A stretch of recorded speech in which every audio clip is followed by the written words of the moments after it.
Like to call the Legacy Finance Committee meeting to order. We have a quorum.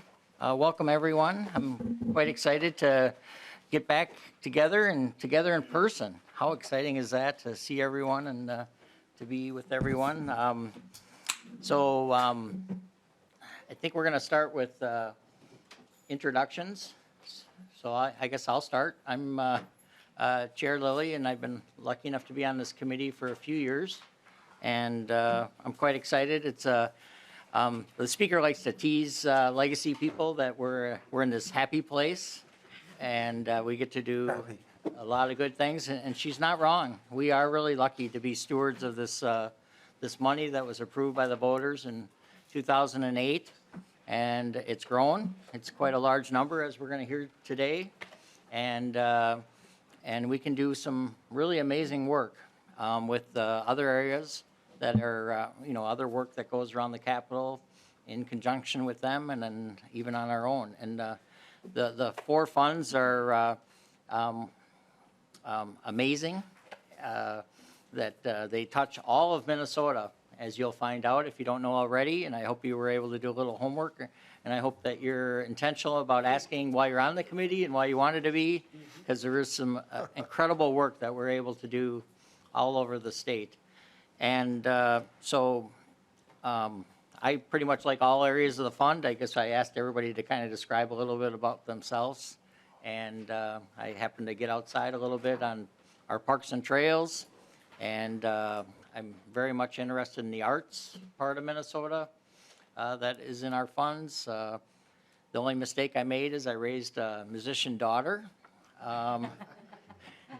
That's kind of mean and harsh, but we'll tell her, okay? No, she's incredible in a band.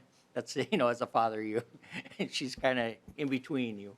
You want more money a little bit for her, but it's she's an artist, and it's wonderful. And of course, the work we're able to do in water means a lot to me, and but on and on. So that's essentially me, and I hope we have a good committee, and I'm really quite excited about the work that we can do on this committee. So I think I'm going to go to the GOP lead next. Representative Backer. Yeah, thank you, Mr. Chair. I'm from Browns Valley, Minnesota, so if you look on the western part of Minnesota, there is literally a hump, bump, tip, elbow, nose. For several of my colleagues, they've heard me say that for now my fifth term, but I live in Browns Valley, Minnesota. So there's two of me. I have an identical twin brother. I actually represent now, I went down from 99 townships to 77 townships. So it's a large area, all of Traverse County, Wilkin County. So my district's the only district that borders two states of North Dakota and South Dakota. And then I represent Grant County, which is just a little west of Alexandria, and then parts of Otter Tail County, which a lot of folks would be familiar with, is Fergus Falls. So that's my new area. One of the things I do appreciate with me representing such a large, rich ag area, we start the Red River Valley, some of the richest land in the world that feeds the world. It's a clean water fund. I see several projects every time for example, from Browns Valley to Wheaton, we did a project through the soil water conservation districts. So I love that clean water money used for that, because they're able to improve ditches. As we know, when we can maintain ditches and get good water flow, we get cleaner water that goes into Lake Traverse. I remember my college days, one of the things that I fought for was a cleaner Lake Traverse, because you could used to walk on Lake Traverse, not in January, but July, because it was so green. And us locals have done a lot of things. And this project was a major significance of cleaning out the ditch, make sure the water flows from the fields correctly and doesn't get bunched in the back. So that's where I have seen a lot of benefit in a ag-rich area. So, and I'm looking very forward to working with all the folks on the committee, and especially you, Chair. So thank you. Thank you, sir. I think I'm going to go to you, Representative Scrubba, All right, thank you. and kind of work. Yep, around. thank you. My name's Roger Scraba. I'm from former mayor of Ely, Minnesota. I've been a recipient, our community has been a recipient of the Clean Water Fund and a lot of arts. We have a old mine, Pioneer Mine, that I'm hoping to keep going. It is our history. It is why my grandparents emigrated from Slovenia to Ely. And if there's some way I can hold that heritage together through this committee to keep that mine going, I will try. Some of the projects, our big one right now is the Clean Water Fund. We have a wastewater treatment plant that we're redoing, and it was really huge that we're doing. It's I like Representative Backer.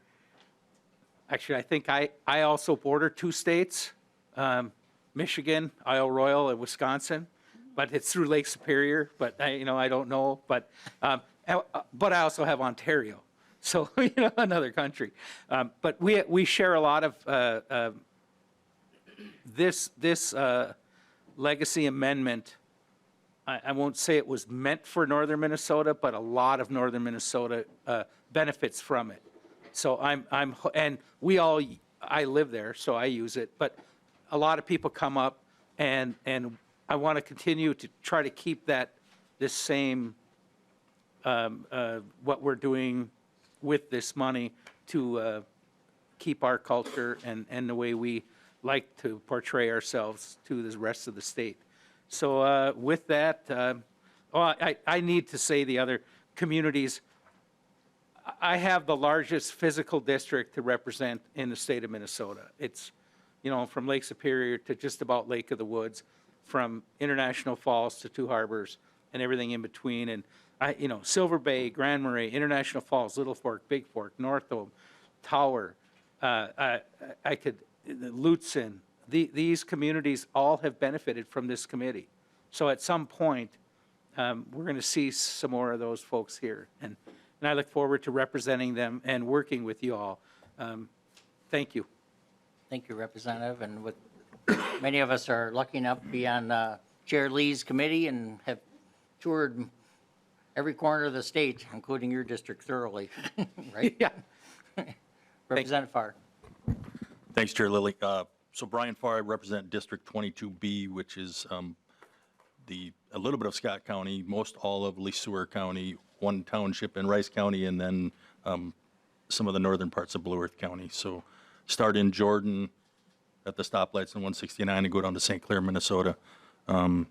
Just excited to be on the committee and learn more about legacy. I understand I have a test coming up soon, so.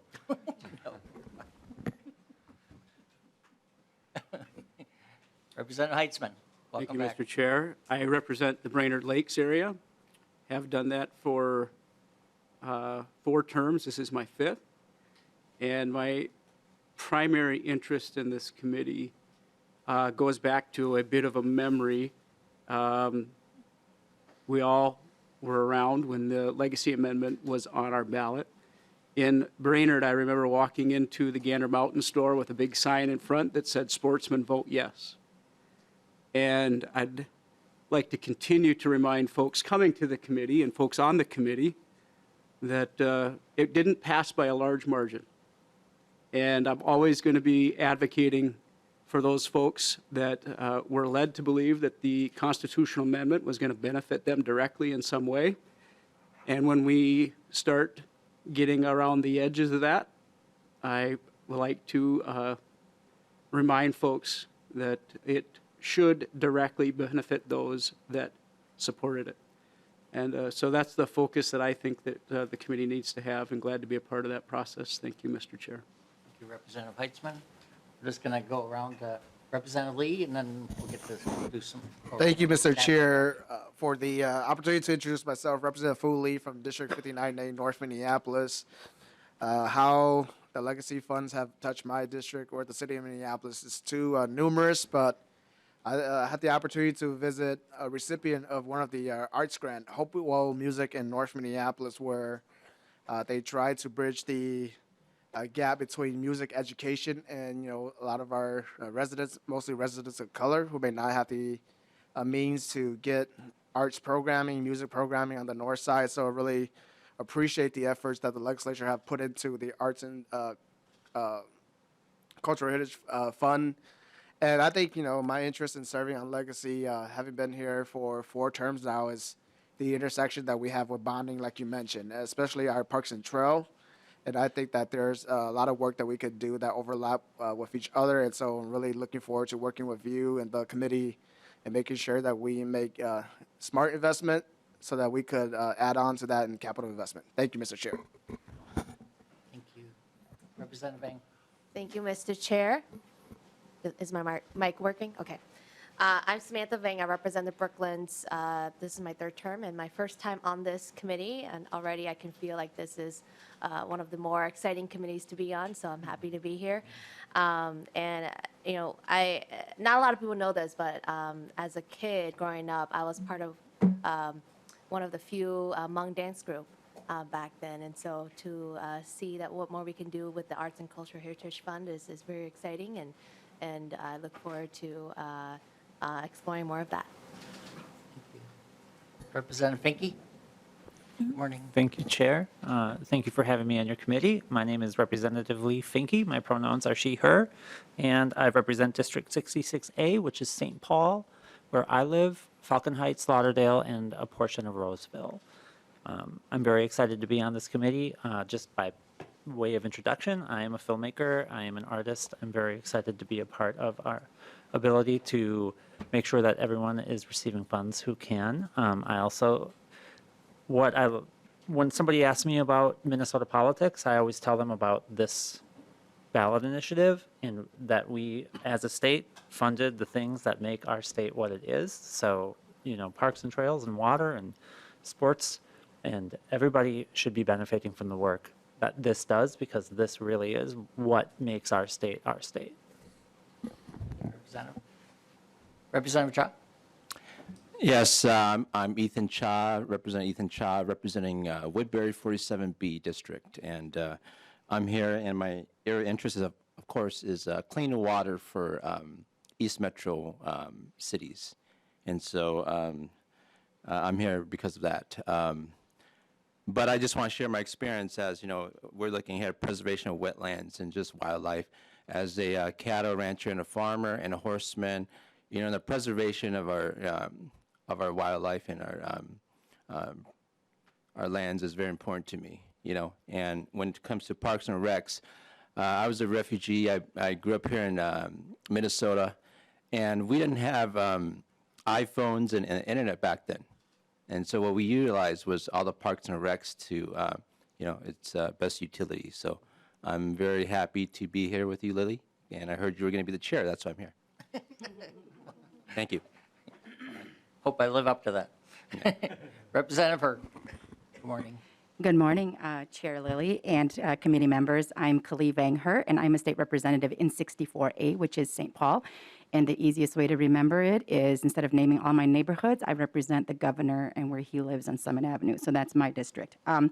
This is my 3rd term, and this is my first time serving on Legacy. I always end up on taxes or property taxes because of my finance background, but I'm really excited to be here.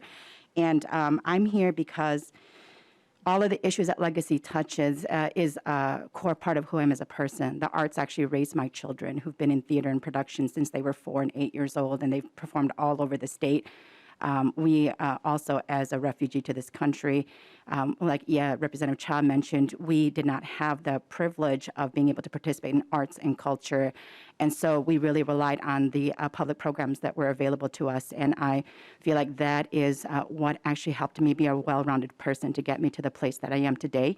And I am immensely honored to be here. And I do want to say that as somebody who has been to the Boundary Waters and did a portage, 10 portages and 20 miles in 3 days, I think that this fund is for all of us, not just northern Minnesota. And I'm here to help protect all of that, and as well as also just addressing that, I am also a sportsman. And to be honest, I did vote for this, but I didn't remember much about it because it's not because people don't know. And we're just trying to honor certain people who voted for this legacy. But it's that a lot of times community members, especially those from underserved communities, don't even know that these types of ballot initiatives exist, and what they're voting for and what they would get from that. So really to represent all Minnesotans who would benefit from this, not just for those who voted. And I'm really happy to be here to represent those who may not be aware or politically involved because of circumstances. Thank you, Representative Lilly. Thank you, Representative. So we're quite blessed to have amazing staff, and so I'm going to just kind of work around. Molly, you're right there, so I'm going to start with you and then work around. We have really on both sides of the aisle, we have amazing team, and then the nonpartisan as well. So we're really blessed in this committee, and I've just found all of you to be resources to every member, and I hope that continues. But Molly, thank you for.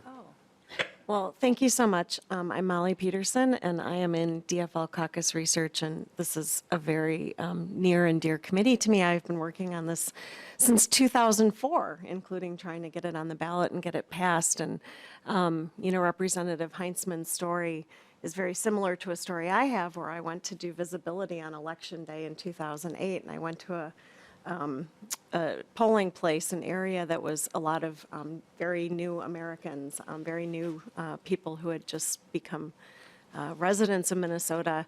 And I went to go talk to all of them, and they already had a sample ballot with this checked yes. And they all kept saying to me, no, this is a top priority for us. This is clean water, and this is parks, and this is what we're going to do. And kind of that special feeling that Cabela's and these folks all agree on the exact same thing. So whatever differences we have are bridged by that. So I think of them a lot when I'm doing this work, and I hope that this committee continues to honor their commitment as their first time voting in the United States. So thank you. Thank you. So, Ms. Davis? Thank you, Chair and members. My name is Mary Davis. I was Mary Mullen. You can call me either one. But if you email me, please email me at mary.davis, because there is a nice young woman here who is also Mary Mullen in the sergeant's office. So we get mixed up a lot. I do arts and cultural heritage. I work in the House Research Department. So policy stuff, bill drafting and amendments related to arts and cultural heritage, I can help you with that. And I've been working on the committee for 10 years, I think. Thank you. Ms. Taylor? Thanks, Mr. Chair. I'm Janelle Taylor. I'm with House Nonpartisan Research, and I cover the Outdoor Heritage Fund, Clean Water Fund, and Parks and Trails Fund. So, like Mary, you can send drafting and amendment requests or research requests related to those. I also staff the Environment and Natural Resources, and I've been around the legacy amendment since its beginnings. Thanks. So my committee team here is next to me, and Ms. Priestley, go ahead, please introduce yourself. Hi, everyone. I'm Madison Priestley. I'm the new CLA for this committee. I grew up right in Wisconsin, but on the border of Cottage Grove, so basically been in Minnesota my whole life. And I was lucky enough to live in Duluth for 2 years and experience everything that northern Minnesota and the North Shore has to offer. So this committee is very exciting for me to be a part of. Mr. Molzon. Chair Lilly, members, my name is Mike Molzon. I'll be your committee administrator.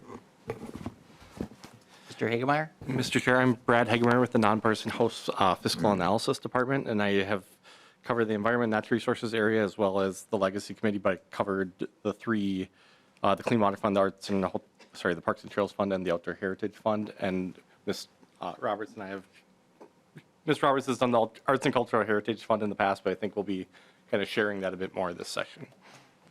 Thank you. Ms. Roberts. I'm Helen Roberts, also from the House Nonpartisan Fiscal Staff. And as Mr. Hagemeyer said, I have covered arts and cultural heritage off and on since the amendment passed. I do have some, we're just going to say he's going to be the lead this year because of some other obligations, but I'm still trying to cover it. I also cover state government finance, and there is a lot of overlap between the agencies that are funded in this committee through the Arts Fund and then in state government through the General Fund. So I think that's it. Pardon me? Oh, I'm so sorry, Amy. That's okay. The best, thank you. Hi, I'm Amy Zipko. I do GOP research. I've been with the House for 13 years, and this is, I think, my third year on this committee. But a lot of the funds go through environment and natural resources, which I've covered since I've worked here. Thank you, Ms. Zipko, sorry. That's okay. Again, we are very blessed with the STAR team on the staff, and I'm certain that there'll be resources for all of us as we move forward. So I think we're going to move into the update on the legacy budget. We had the forecast that came in, we all heard about, and then we can hear what it means to us. And so, Mr. Hagemeyer, I believe you're going to take us on a journey of what it means to the four funds. Sure, Mr. Chair. I can walk through the legacy fund reserve calculation sheet that everyone has in their packet, or hopefully has in their packet. So on the top says legacy fund reserve calculations, November 22 forecast. You'll see it's divided by the four funds, each with their own box of numbers here. The first subset will be FY24 and 25, which is our current budget period, and then you'll see on the far right of each box there's a 26 and 27, which is a planning estimate. But since the legacy funds are supplemental in nature, we don't have a base going forward for appropriations at all. Under the Outdoor Heritage Fund, you'll see the total amount available in the first year, FY24, is $170,621,000, and then in the bottom middle in that highlighted box, you'll see the number $320,308,000. That's how much would be available for the entire biennium. The Outdoor Heritage Fund typically does have annual recommendations, though, so you'll be getting a recommendation coming forward for FY24 only, I believe, from the council. And then the other funds are biennial appropriations, so you'll have FY24 and 25. The reserve calculations were put in. There's always been a recommendation that there should be a reserve so the funds don't go negative based on the forecast. A handful of years ago, it was put into statute that there should be a 5% reserve based on the tax receipt number. It just helps with the fluctuations in forecast to keep the funds positive. Based on that calculation is how we get to the numbers that are available. And then if you go to the Arts and Cultural Heritage Fund, you'll see for the biennium there's $193,181,000 that are available for appropriation. Under the Clean Water Fund, there's $315,283,000 that's available for the biennium. And you'll notice you may notice that that's quite a bit of a drop from last time, and there is a change in how some of the carry forwards are calculated at MMB, so it's a bit lower than was previously calculated last session. And then under the Parks and Trails Fund, there's $135,264,000 available for the biennium. And I believe that's all I have on there, unless members have any questions. Any member questions?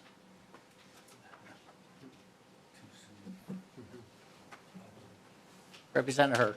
Thank you, Chair Lilly. Just a quick question then, because I'm used to like working in pensions where there's $70 billion. I just want to make sure this is in thousands. So then the total for this biennium is only 964,036. Is that correct? Million. Mr. Chair?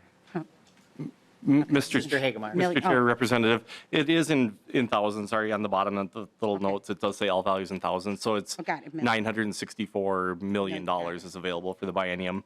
And then I should also note that this is based on November forecast, and then the actual appropriations will be based on the February forecast, and then the reserves will be recalculated based on the February forecast.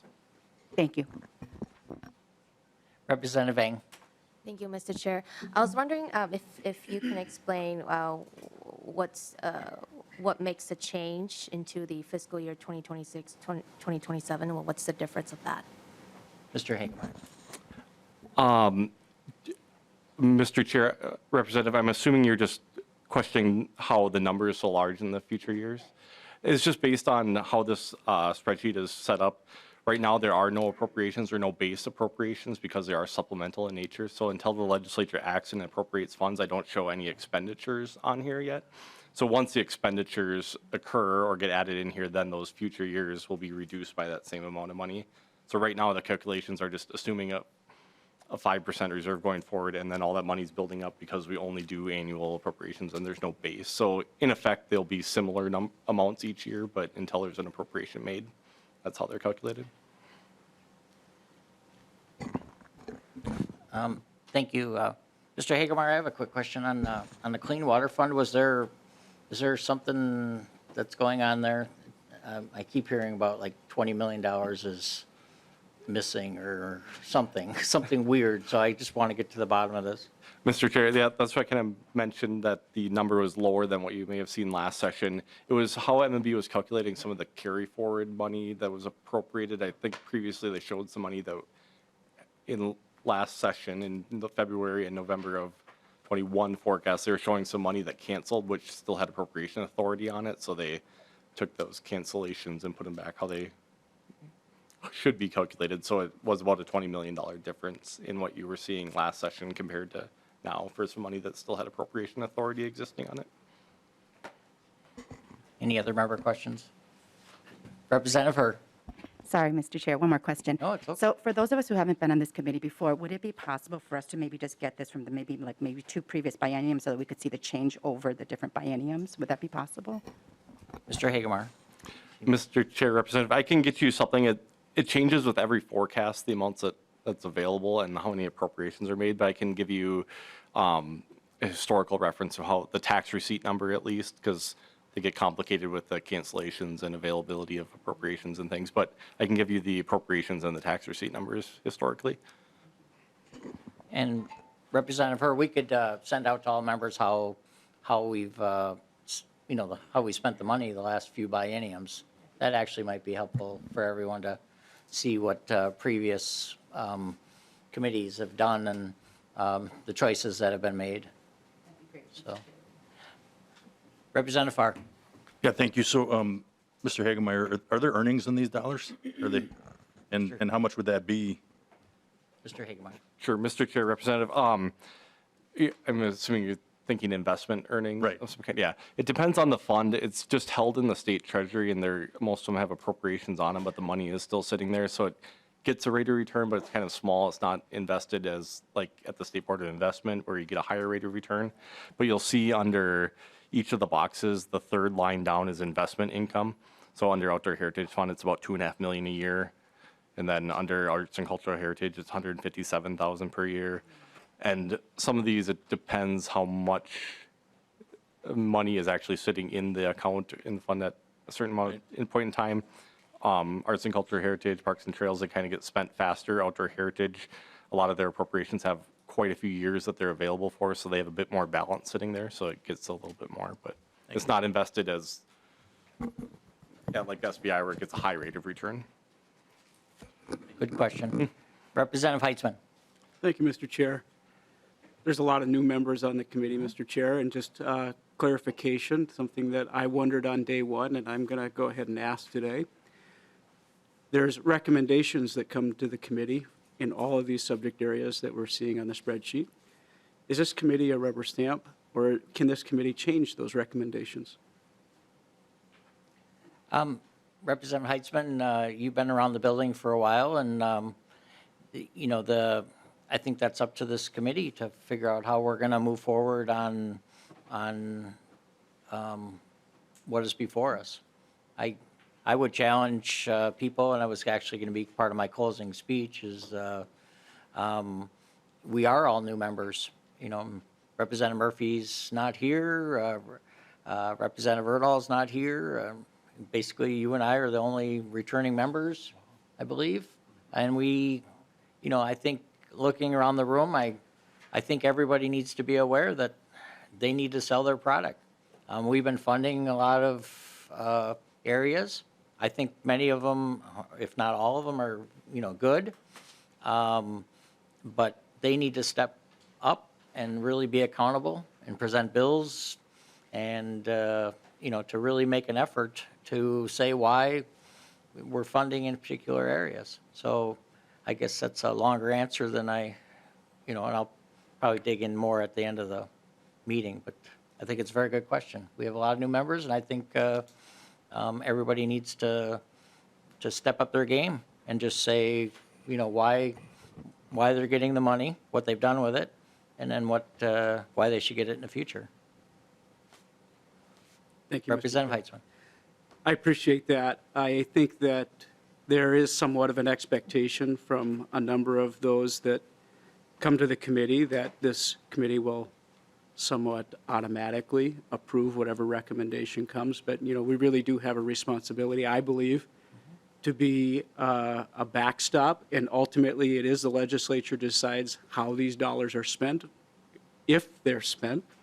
And it's a very significant amount of money over, I think we're looking at about $1 billion every year. And we should take that very seriously. And if there are questions that need to be raised, this is a place to do that. And I hope that if there are problems that may be identified in some of the proposals, I hope this group would have the fortitude to say, you know what, we're going to make sure that we address that. So thank you, Mr. Chair, for that answer. Representative Scraba. Mr. Chair, switch subjects to begin. Yep. But ask a question to Brad. The last couple of years, from my anecdotal experiences, seems like people have been spending a lot of money in Minnesota, and if we have a higher tax, sales tax receipts, do these numbers reflect that? And to go back to Representative Herr saying, we could see what was back there, would we see it with that? Mr. Hagemeyer. Mr. Chair, Representative, yeah, you definitely see over time the amount of money being appropriated out of these funds has increased just as the GDP of the state and the state budget as a whole has increased. These are based solely on tax receipts, income or sales tax. For the rest of the budget, we also have income tax and corporate taxes and things like that. So they are a little bit more volatile. That's why we keep a 5% reserve. But going back historically, we have been appropriating more money each year typically. Maybe there's a fluctuation here and there, up and down, but they have been increasing over time. Okay. Representative Scraba. Mr. Chair, I read through what I could about what this committee is, and the 5%, is that based on the 5% of the original, 5% of current, 5% of what is anticipated to come? Mr. Hagemeyer. Thank you. Mr. Chair, like I said, that was added, I think it was in 2016, it was added into statute, and there's always kind of quasi-recommendations that we should keep a balance because the February forecast comes and all of a sudden we're negative, or next November, and then we have to figure out how to take money back that has been granted out, and it makes it difficult. So the 5% reserve was for that purpose. It's based on the tax receipt number, so under these boxes, a second line down. So it's based solely on the tax receipt number, not the balance forward, not the cancellations of any kind, because those are a little bit more unpredictable at the time when we need them. So it's based on the tax receipt number. Thank you. Thank you, Mr. Chair. Thank you. Representative Finke. Thank you, Chair Lilly. And some of my question was answered there, but I was, a follow-up to what Representative Heinzman asked about if the funds are spent. And I would just like to get a sort of baseline if, is the purpose of this committee to spend this money and to find good ways to spend that money? Or do we, historically keep a lot of that from not being spent for various reasons like you were just, I'm just curious sort of the spirit of the fund, which in my estimation is to fund good things. So I'm just curious how we sort of operate in that space. As chair and as a member of the committee for a few years, our intent is to spend the money and to invest it into good things all over Minnesota. So that's our intent, to be able to pass a bill that goes across the street, and the Senate does the same, and goes to the governor and becomes law. So we're hoping to do good work, and I'm certain that we can. Thank you, Chair. Thank you. Thank you, Mr. Hagemeyer. Do you have a question? I just have So I want to, my vice chair, I would like to introduce you too. Everybody else had to introduce themselves. So either you want to do that now, or you can do your question. I just have a question. Thank you, Mr. Chair. I'm trying to find out how we spend the money for the life cycle and to make sure that equity is included. And we would like to take a look at it and make sure that it's diversified and make sure that we invested in the money in the right ways. So would you able to share with us how we spend it the last cycle of? So, Vice Chair Hussein, before you got here, there was a question from Representative Hur to get information for our last few cycles, and so our intent is to hand that out to all members, including yourself, so everybody will get that, and then they can kind of see what was done, and then we can use that as a roadmap or a start for the future. So. Now, you mind if I introduce myself? Yeah. So you could go ahead, do it. Representative Hussein, my vice chair, welcome. I imagine you got tied in the traffic. I see you could take your coat off. You must have had to run in here, but we're glad you're here. And please just introduce yourself for the committee. Thank you, Mr. Chair. My name is Samakap Hussein. I do represent District 65A, which is not far away from here. And I apologize I was late today. I have a sick child and who was up all night. And I'm excited to be the vice chair and make sure that equity and make sure that we invested all Minnesotans across the country, across the state. And I look forward working with you all. Thank you very much. Thank you. I hope your child is okay. Representative Hur. Thank you, Chair Lilly. And I'm sorry, this will be my last question. I don't think of them all at one time. My apologies. So I'm looking at this, and it looks like the breakout between each of the four areas is like 33% outdoor heritage, 20% arts and culture, 32 clean water, and 14 parks and trails. Is it statutorily stated as how this is the percentage breakdown, or do we have leeway in how those buckets, how they make up the budget? So when it went to the voters in the ballot question, it was broken down into these, the four categories by percentages. So then we just continue the four percentages divided. So 33% for outdoor heritage, 33% for clean water, and is it 19.75 for arts and cultural, and 14 and a quarter for parks and trails. So it's a very good question, but it was voted on or set up with the passing of the vote. Thank you, Chair Lilly. And I did my estimations kind of roughly, so math. It's a very good question. But I did just want to say thank you for the clarification on these funds. Though some of us are new to this committee, we are not new to the legislature, and we know that in every committee we have to sell our product to our chair and to our entire caucus. And so I appreciate Representative Heintzman's question, because I think it's never a given that we think anything we put forward is rubber stamped. So thank you for that clarification and allowing us to fight for the things that we want. Thank you. Representative Scriba. Thank you, Mr. Chair. I did reference this before, but perhaps our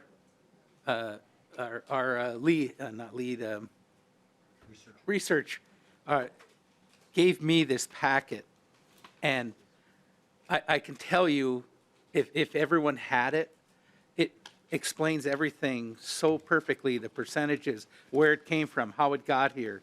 And I would hope to share it with everyone, so everyone's on the same sheet of music when we get it. So maybe we can get that to you all. Thank you. Thank you, Mr. I think our team has something similar. Molly, I actually read it about 3 times myself, but it's good. just, but I'm not judging whose is better. I'm not getting in the middle of that one.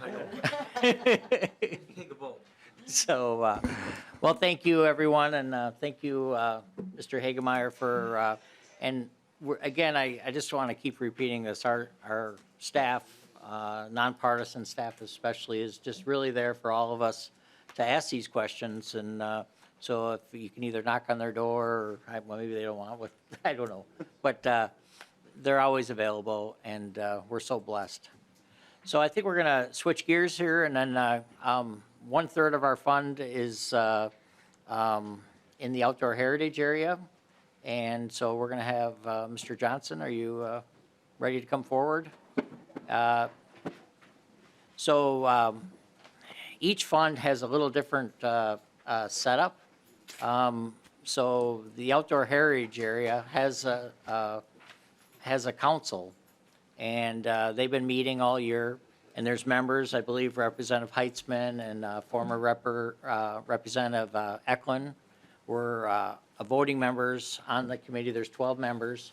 And so they vetted projects. I got here the little book. It's pretty thorough.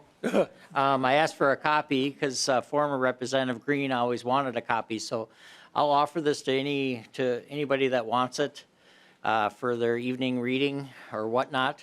And but they vetted these projects. As you can see, it's a huge number, money-wise, that they're deciding.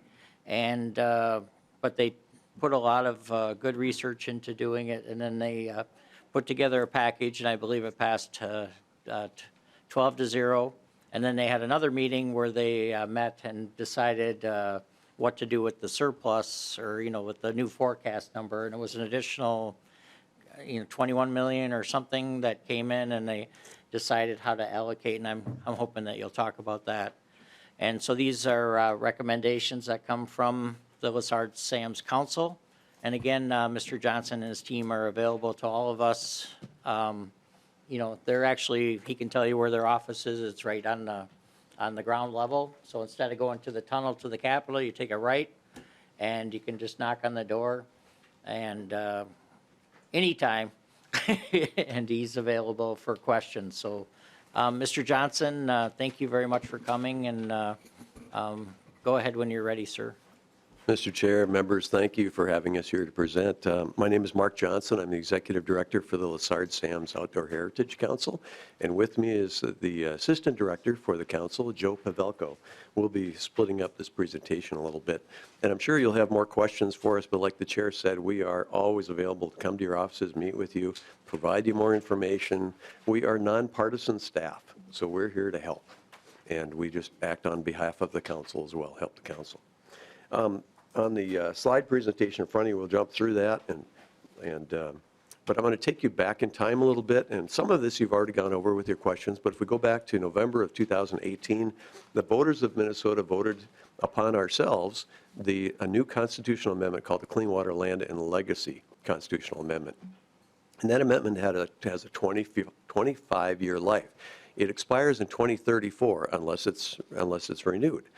During this time, the Constitution actually said that this would be a new 0.3% sales tax that we put upon ourselves, strictly for the use for clean water, land, and legacy purposes. And there were 4 dedicated accounts that came out from that, or 4 dedicated funds. The Clean Water Fund, which receives 1/3 of those proceeds, the Outdoor Heritage Fund, which receives 1/3 of those proceeds, and then the Parks and Trails and Arts and Cultural Heritage Funds, there are 2 of those, that split the last 1/3 of the proceeds. So approximately over the years, about $100 million per year goes to the Outdoor Heritage Fund, and the same to clean water, et cetera. The outdoor heritage portion is defined in Constitution as being that it has to be used to protect, restore, and enhance wetlands, prairies, forests, and habitat for fish, game, and wildlife. So very prescriptive in how it went through. There's also more guidance in statute, which is in 97A.056, and that called for a few things. It called for the formation of the Lessard-Sams Outdoor Heritage Council, which was very unique because it's the only council within that, it's the only council that was formed specifically in statute from the constitutional amendment proceeds.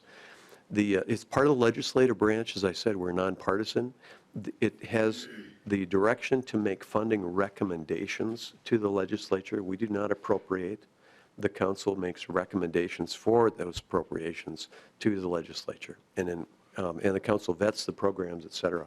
Another thing in the statutes is it required that there be a small grants portion, so there could be a lot of local uptake of these funds. And from that, the Conservation Partner Legacy Program was defined. We call it the CPL program. That's for small grants from $5,000 to $500,000. And then grants that are requests that come in for $500,000 or more go before the council itself in a separate vetting program. The council itself is 12 individuals, 8 citizens, 4 legislators. 4 of those citizens are appointed by the governor, 2 citizens by the Senate, and 2 by the House. And then the Senate and the House each appoint one DFL or 2 legislators, 1 from each party. Let's say it that way. If you notice on the list that's on the flyer, you'll see that there are a few of these that have their terms expired on the first Monday of January, so the 2nd of January. They're waiting either reappointment or replacement, but they serve on the council until that happens at the pleasure of the leadership. And in the House here, we do have 1 vacant appointment right now because we had Representative Rob Eklund from International Falls, who was on the council, and he was not reelected, so we're waiting his replacement at this time. And each of the other citizens that have expired or are expiring have all indicated their interest in being reappointed, but it's all at the pleasure of the appointing authorities. I should back up. Notice also I put in there under that representative for the DFL, this could be you, or your name could be here. We'll see who that individual is. The speaker will appoint that person. The council has a proposals process that it goes through where there's a call for funding requests or an RFP that's put out, and that's put out in April of each year, and the process lasts about 15 months. So it's put out on April 1st, ends the end of May, and then through the summer, the council reviews those or vets those proposals and to try to figure out what are the best ones and how much should be applied to them or should be recommended for funding to them. This year we received, and each year we receive about 3 times as much money or as there is available. This year I think it was around $350 million in requests that came in. And the bill is going to be somewhere around $160 million, I believe. At any rate, by the time January comes around or December comes around, the council has not only looked at the paperwork and scored that based on criteria that the council has, but it has also had in-person hearings, generally the end of August or the beginning of September, where those people come, those organizations or entities come forward and explain in person their proposals, have to sell their wares, so to speak, or sell their proposal. The council has 4 major goals in how they look at these and how they vet them. The first is really accountability. This is public money, so there has to be transparency. They want to see what leveraging efforts there are of the funds to ensure that there actually is protection, enhancement, and restoration there in the outcomes. The second is conservation focus. Is it really concentrating on conservation opportunities, providing multiple benefits that are timely and are actually going to happen on behalf of fish and wildlife? And also science-based is a third goal. So it has, the projects have to be strategic. They do have to align with the greater conservation needs of Minnesota. And they also have to coordinate with the approved conservation plans like the Minnesota Statewide Conservation Preservation Plan. That's just one of them. There's a whole list of those types of plans. And lastly, it's a competitive process. So the council looks at, they weigh the immediacy of the need. They also look at the capacity of the organization. Can they really do this, what they say? What's the rationality behind the proposal? Does it make sense or not? Is there, between the costs, is there also leveraging of other efforts and other funds that come in? Is there good community involvement and uptake on this? And those are just some of the factors. So the council takes its job very seriously. And as Representative Heinzman and Chair Lilly can vouch, they both have served on the council. It's an arduous process, and there's good debate throughout. We are about in the middle or a little past the middle of the constitutional amendment's life. This is the 15th cycle we're in right now. In the first 14 years, the legislature has appropriated over $1.5 billion from the Outdoor Heritage Fund for restoration, enhancement, and protection of habitat throughout Minnesota. About 200 $258 million has already been realized in leverage from federal, local, and private contributions to leverage those funds going into as match money, so to speak. 109 million of those funds of the 1.5 billion have actually been allocated to the small grants program so far. And that CPL program has generated about $16 million in match on its own in funding as well as in-kind contributions. And then it engages thousands of volunteers across the state. It's amazing. About 1.3 million acres so far across the state have already been restored, enhanced, and protected. Those are acres that are finished. And there's always about 4 or 5 years of projects that are still ongoing. It's always being added to. The CPL programs have had over 900 grants, that small grants program, for across the state. Again, that's restore, enhance, and protect habitat. And they have produced over 339,000 acres of those efforts. 230 of those 900 grants have been awarded to the 7-county metro area or within the city limits of Duluth, Rochester, and St. Cloud. So looking at what do we do in the urbanizing area, that's a big part of it. Also, the larger grants affect the urban area as well. Who gets the money? It's a broad spectrum. We do have agencies, the DNR and the Bowser, who are recipients. They are not the overwhelming recipients by any means. Local government units, the tribal entities, counties, cities, SWCDs, watershed districts, et cetera, are also recipients. And then there's a short list of nonprofits that have been involved in receiving these funds. And these are only this basically is the larger grants. The smaller grants, boy, it's a whole nother list that goes really deep, and it's very fun to see. If you go on the website for the council, for the Lessard-Sams Outdoor Heritage Council, you'll see a map similar to this one. And it just gives a representation of where finished projects have been across the state. If you zoom in on it, you'll see that all those dots are balloons. And those balloons all have numbers on them. Like some of them, if you look at Hennepin County right in the middle there, there's an ML 2015, ML 2010. If you click on one of those means Minnesota laws of 2015 or Minnesota laws 2010. And if you click on like the ML 2010, it'll open up another screen for you, a subscreen that tells you exactly where that project spent money and what they did and who received the money and how much money and what were the results of it, because those are finished projects. If you click on one of the other ones, like ones that says number 7 or 14 on a balloon, it'll open up like a 7. You click on that one in Hennepin County, it opens up, there's 7 more balloons, meaning there are 7 more projects there.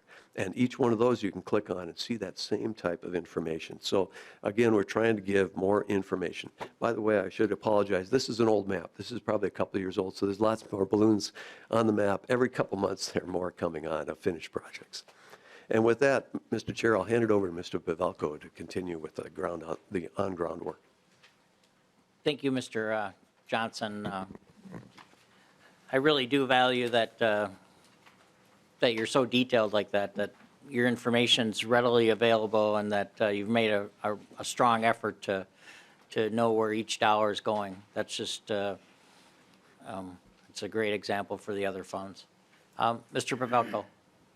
Thank you, Mr. Chair and members. My name is Joe Pavelka. I'm the Assistant Director with the Lessard-Sams. We get a lot of questions, especially people that don't deal with the legislature, conservation. What exactly is the Lessard-Sams Council and what exactly do you do? And I wish there was a good way to explain it, and the best way to explain it is to show pictures. Just talking about it doesn't do justice. We fund thousands of projects across the state dealing with fish and wildlife habitat. So I'm just going to go through a few projects really quickly and just show pictures of this is what happens on a daily basis with the fund. So a lot of money is spent on wetland restorations. If you look at the picture there, there's a cattail slough, not a lot of wildlife habitat. That wetland is drained. And so what happens is there's in the soil, there's a drain tile which takes the water away from the wetland and puts it into a stream. And so what often happens is multiple tiles are put in. You can see there's water flowing out of the tile as it's being braked. So in order to restore a wetland, you have to break the tile. So tile is broken. Oftentimes now, maybe 20 years ago, there's science said not to do soil scraping. Soil scraping is you'd actually take like a bulldozer or something and actually scrape out the wetland. And as years have gone by, erosion has brought topsoil into the wetland, and it's not very productive. And so now what's happening is you're breaking the drain tile, scraping out the wetland, and it looks something like this when it's done.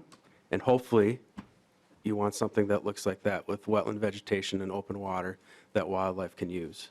So these are the kinds of wetland restorations that are happening out there. And the size of the wetlands can vary from the size of this room or even the size of this table here, all the way to thousands and thousands of acres. And they all provide benefit to wildlife, and even the smallest ones do. And here's a little fella. This is Ducks Unlimited, one of their employees' sons, just looking at a wetland restoration there after it's been scraped and restored. The water's there, but the vegetation hasn't grown. And after that's probably a year's worth of time, vegetation is starting to grow, and the water's still there and providing the wildlife habitat. And again, these are huge, from 20,000 acres to 2 acres. And to show value, and for me to be a good father, I feel it's my duty to make sure that I have my kids in here. And so this is my son, Marcus. Oftentimes we'll go hunting, and if you look in the back to the right there, you can see there's a tiny little wetland. And even those tiny little wetlands provide wildlife habitat. And so if you're out dove hunting, this is a great spot to go. And you can see this is his first animal that he's ever harvested hunting. And so that was a fun memory. And this was on a wildlife management area that was funded with outdoor heritage funds. Here's Marsh Lake. This is in western Minnesota. Huge project, thousands of acres, very famous wetland out in western Minnesota.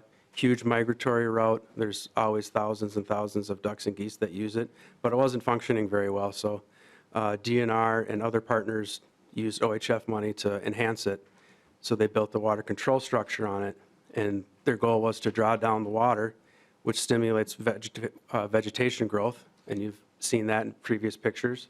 And then after the vegetation gets in there, then the wildlife respond because they need the vegetation for a home. Same thing with Swan Lake. Swan Lake in Nicollet County. This is the largest prairie pothole in North America. Same thing, they built the water control structure to manage water levels for the benefit of wildlife.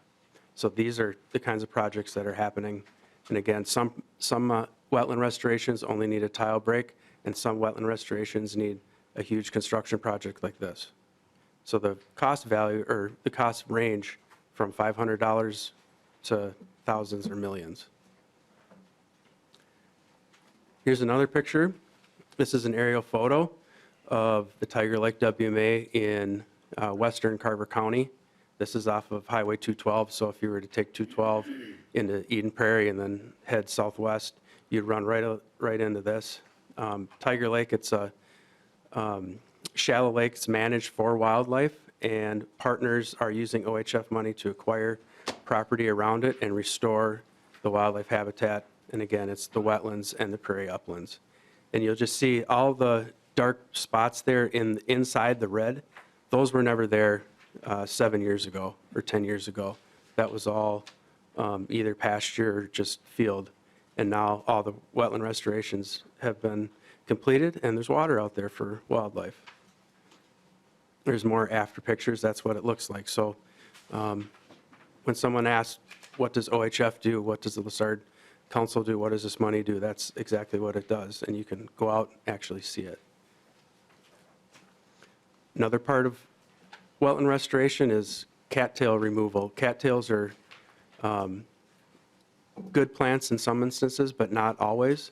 And so a lot of partners spend quite a bit of money doing cattail removal or cattail burning. As you can see, there's a spray unit on the helicopter. They're actually flying out, spraying herbicide on the cattails to kill the cattails to provide better habitat for wildlife. The lower left picture there is a picture from Voyageurs National Park, where they have cattails that are starting to invade into the lake, and they're actually mechanically removing the cattails from the lake. And again, it's to provide value for wildlife. There's my daughter. We went up north to Detroit Lakes this last year, and the council had a tour of all of the projects that were completed up there, and that's just a field that was restored with OHF. And the amount of butterflies that were in this field as you walked, and it was like snow just going up into the air. It was really neat, and she just loved that. So that's my daughter. Here's what oftentimes grassland restoration looks like with OHF money. This is a field that's been prepared. So you can see it's bare soil. When you plant prairie grass, you need the soil or the seeds to have good contact with the soil. And so oftentimes it's very, very bare when you start. And then when you're done, you have grass. Another part of grassland restoration is prescribed fire. It's the top left corner. The bottom right, they're interseeding, so they're taking a grass stand and putting other kinds of flowers in there to make it more of a diverse stand. The top right picture is a harvested seed. So oftentimes partners will plant prairie, and then they'll take a big machine and they'll harvest all those grass seeds and then use that for new restorations. So not having to buy seed from everybody all the time. Do a lot of stream restoration as well. This one's in St. Louis County. Just shows the before and after. There's hundreds of these projects all over the state. Same thing here. This is in southeast Minnesota. You can see the erosion along the stream. Very little habitat for trout. When it's done, it looks like that. You also do work in the forest. Lots of acres in the forest, lots of projects to enhance the forest diversity, tree species. And after those projects are done, oftentimes you get a habitat response with moose. So in this last fall, we went up north, looked at some projects with the council and partners, and they did some prescriptions to try and provide quality habitat for moose. And although we didn't see the moose, we saw evidence of them with their droppings and footprints. So that was fun to see.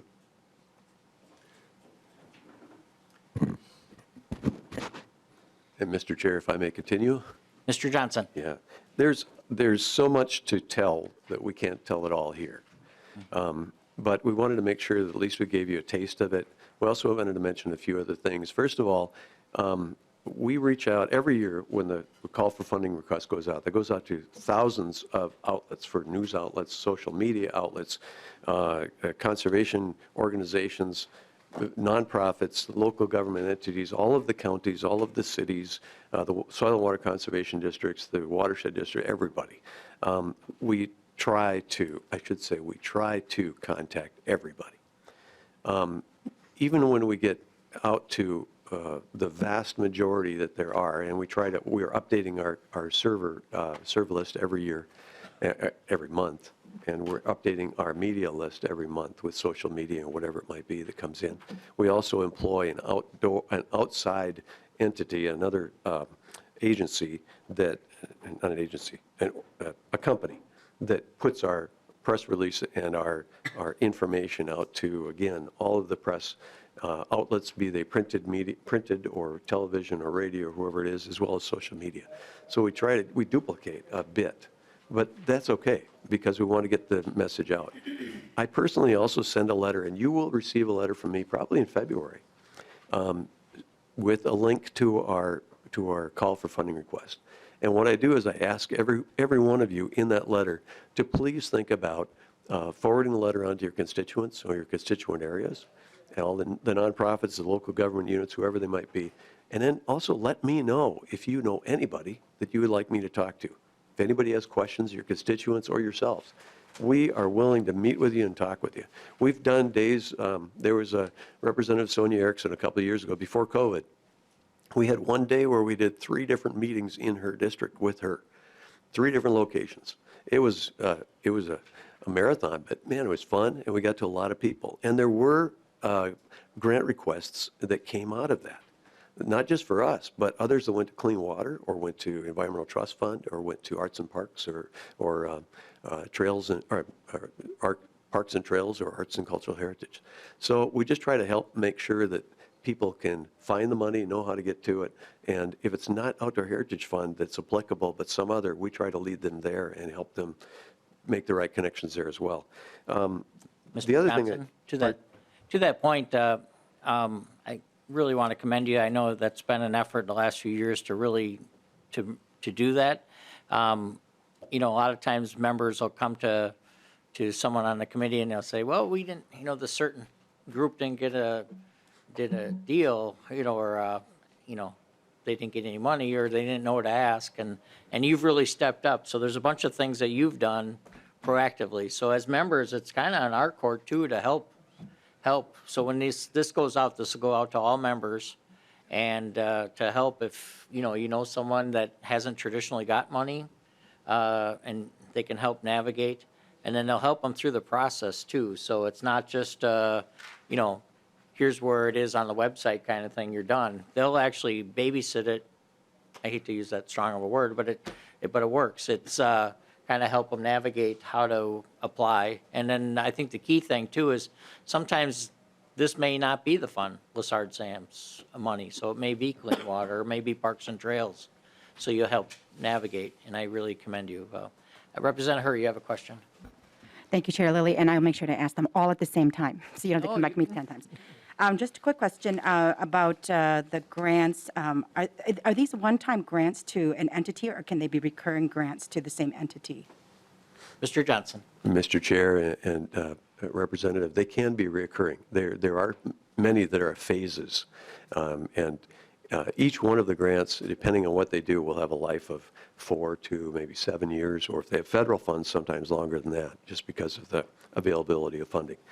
But yeah, they can come back. We have some that are at phase 12 right now, and those are the programmatic appropriations. So DNR, Bowser have those types of things. Also, some of the nonprofits. Representative Herr. Chair Lilly, Mr. Johnson, if we could also, I see that the list of the grants recipients are like all nonprofits or government entities. Do you also fund for-profit entities that do this type of work? Mr. Johnson. Mr. Chair and members, I am not aware of any for-profits. They are not, I don't believe that they are restricted, but there are for-profits who will be contractors with a nonprofit. Generally, when public money is going out, I think it's generally preferred that it goes to a nonprofit or to an agency or a local government unit. There are many for-profits, businesses that are contractors within this. Mr. Pavelko, any further comments on that? Mr. Pavelko? Mr. Chair and members, Mr. Johnson is correct. I can't think of any instances where it's been to for-profit. But one thing I will say is that, you know, we have phases every year, but they still come before the council and put an application in. It's not an automatic, you get it for the next 12 years. They come in every year and apply, and then the council and obviously the legislature decides whether or not it's worthy of the funding. Representative Herr. Thank you, Chair Lilly. Thank you for that clarification. It's very helpful to know that. And then on page 8, you had a breakout of over 230 grants awarded to the 7-county metro area. Is it possible that you could maybe get us what is that percentage over, then how many grants total for that time period of 2009 to 2020? So what is the percentage of 230 of the total grants given out? And then versus dollars, percentage of dollars that were given out during that time period for those 230 grants versus the rest of rural Minnesota. That would be really great if we could get that information. And we don't need to get it today, Mr. Johnson, just at some point. I'm just a data person, love to just kind of see the numbers. Thank you. Mr. Johnson's nodding, so I think we will get Mr. that to Johnson. you. Thank you. Please get that to all members if you can. That would be. Mr. Chair, we'll do it. We'll get that to your staff, and if they wish, we'll send it to everybody, or you can, or your staff can. That'd be great. Representative Eng. Thank you, Mr. Chair, and thank you, Mr. Johnson, and for your testimony. I think it provides a nice overview of as a new member of this committee. One question will be, when you start the proposal process, usually how many applications do you get? And what percentage of those applications move forward or make the recommendations list? Mr. Johnson. Mr. Chair and Representative, this year, I think, this last spring, I believe there were 55 or 56 applications that came into the council, and those are all for 500,000 or more. And then, of course, all the smaller ones go through the CPL process, and they have multiple openings or opportunities each year for people to apply. Of those 56, coming up for recommendation in the bill that you will see later this month or next month, I believe there were 50. I think there were 6 that were not funded. And there were all specific reasons for them. Only one of them really wasn't ready for prime time. It was one where there would be some permitting problems with the projects, and there wasn't public access to where the projects were going to be, even though it was on water.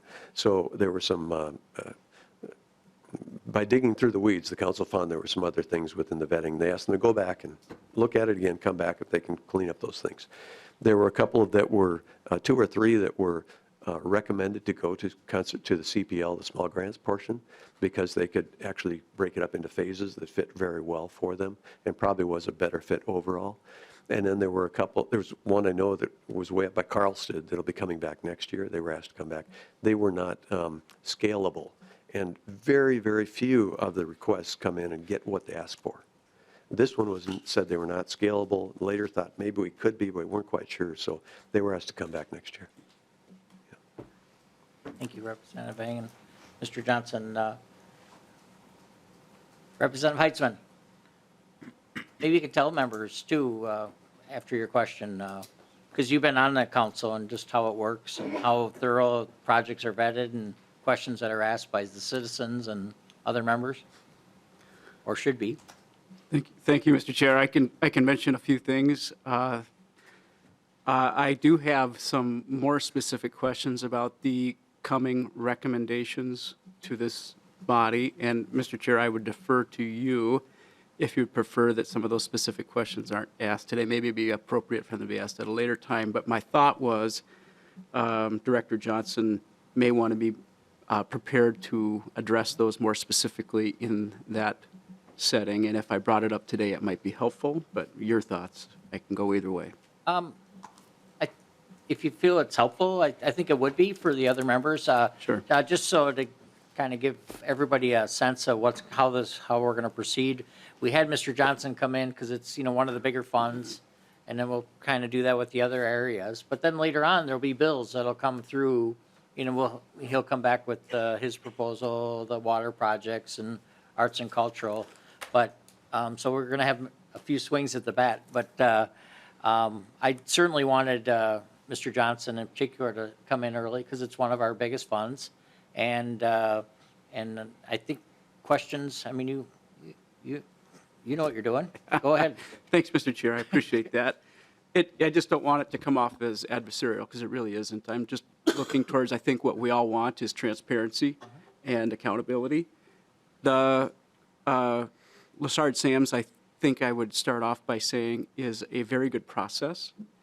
I've served at a number of different committees that meet like this, like the LCCMR and others, and I think that we do have a good process. There are some opportunities I think that we could, at this level, in this committee, address a few issues, and while going through projects, we do see some challenges. We see some great opportunities, and we take advantage of that. As was mentioned earlier, there are many phases quite often that come to the Lessard-Sams, and so you have folks that are reoccurring. And in, I think, the majority of those scenarios, that's good for Minnesota. There are some examples where I hope, and I alluded somewhat to our responsibility in my opening comments and during my introduction, that we don't want to be, in my opinion, a rubber stamp here. And we do need to help make sure that transparency isn't made the equivalent of accountability. We literally need to be that backstop here in this committee, in my opinion.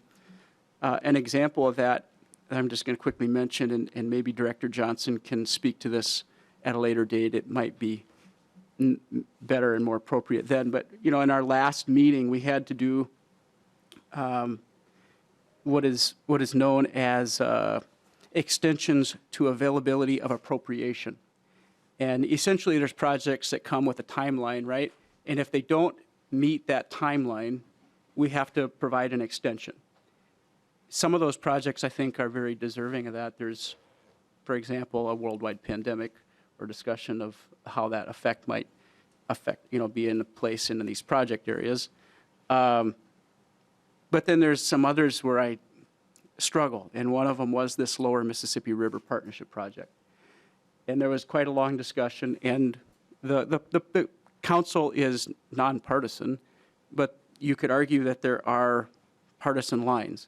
And along what I would view as somewhat partisan lines, the extension was awarded in spite of some concerning elements. The project is funded, I think, in 2017, if I recall correctly, and you could correct the record if I am off in my facts. And it has been given extension after extension. It originally had, I believe, almost 30 acres that was going to be fee title acquired. And it has since been reduced to, I think, in the neighborhood of 10. And yet the cost remains the same, and there's lots of questions. If we could look at a few of those things, Director Johnson, and maybe be able to go through those together, that might be helpful.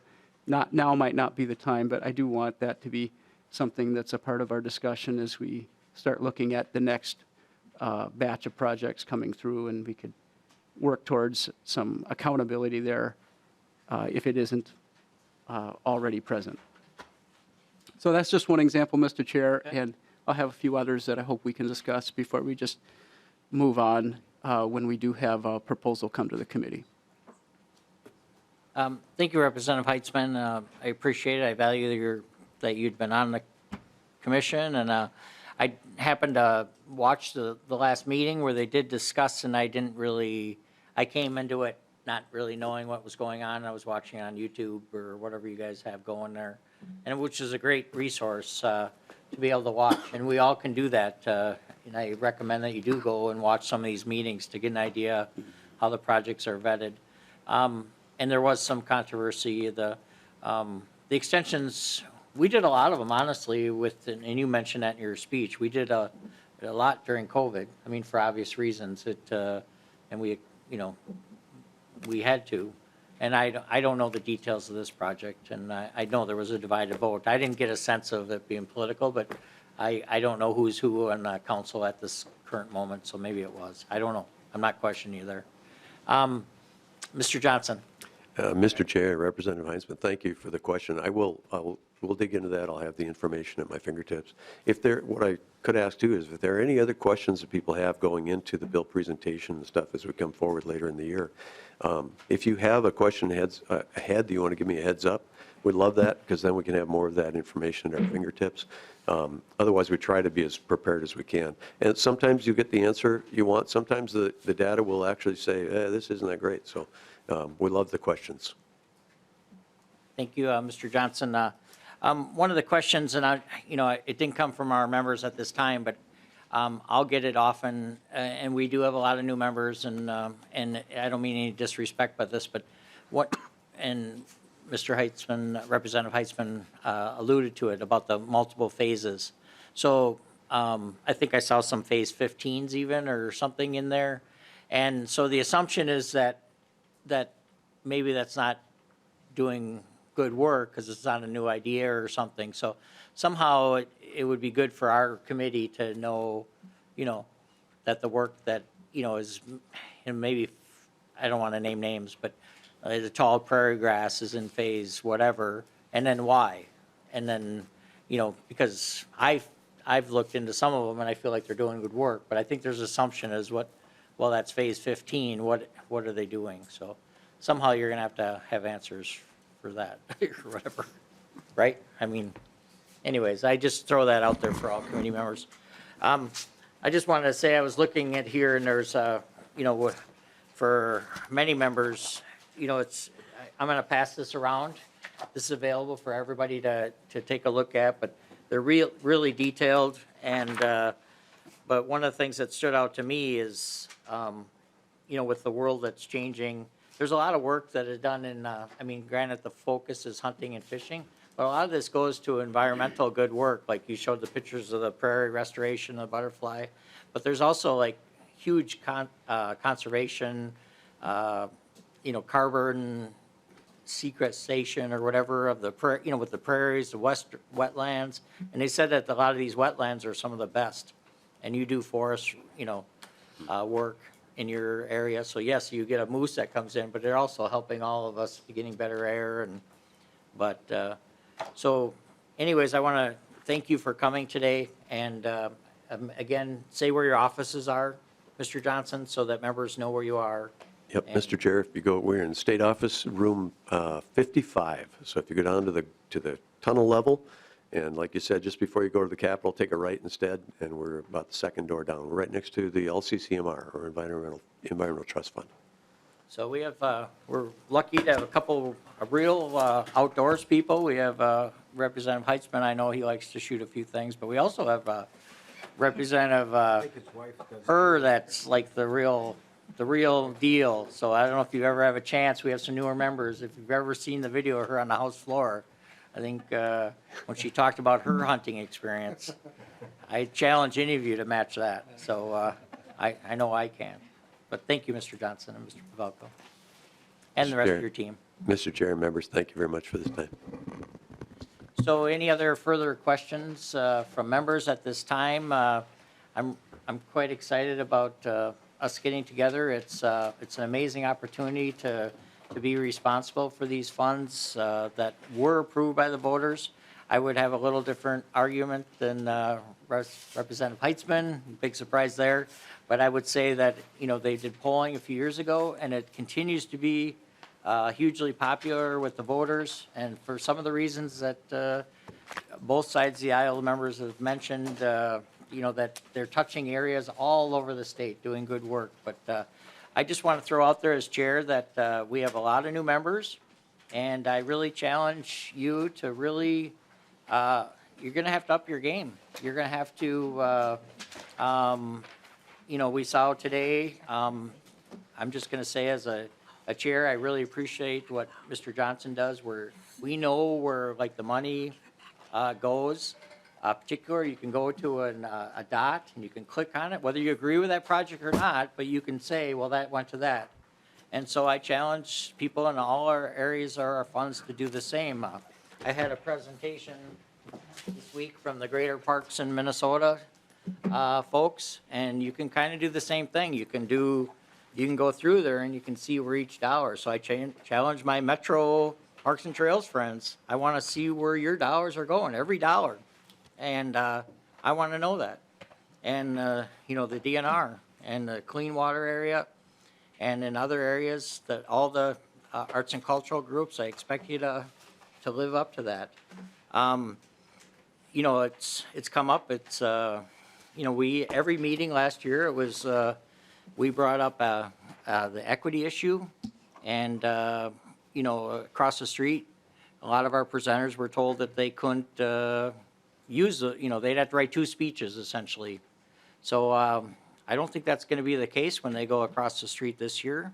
And we have the same expectations we had last year with the committee we had. And we haven't met, but I would imagine that the same goals to make sure that these funds reach every Minnesotan, whether that's the 100-year-old lady to the new little, the newborn or the new little kid that is, on the east side of St. Paul or in Minneapolis, or, just making sure that these funds work for everybody in Minnesota.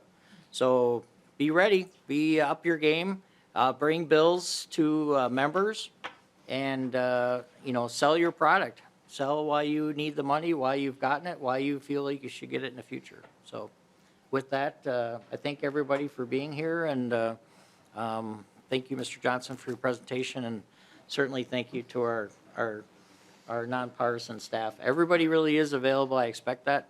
And they do it on their own. I mean, they did that even before I was even chair. But I'm looking forward to this session. I think we can really do great work together. And thank you. Thank you. We are adjourned.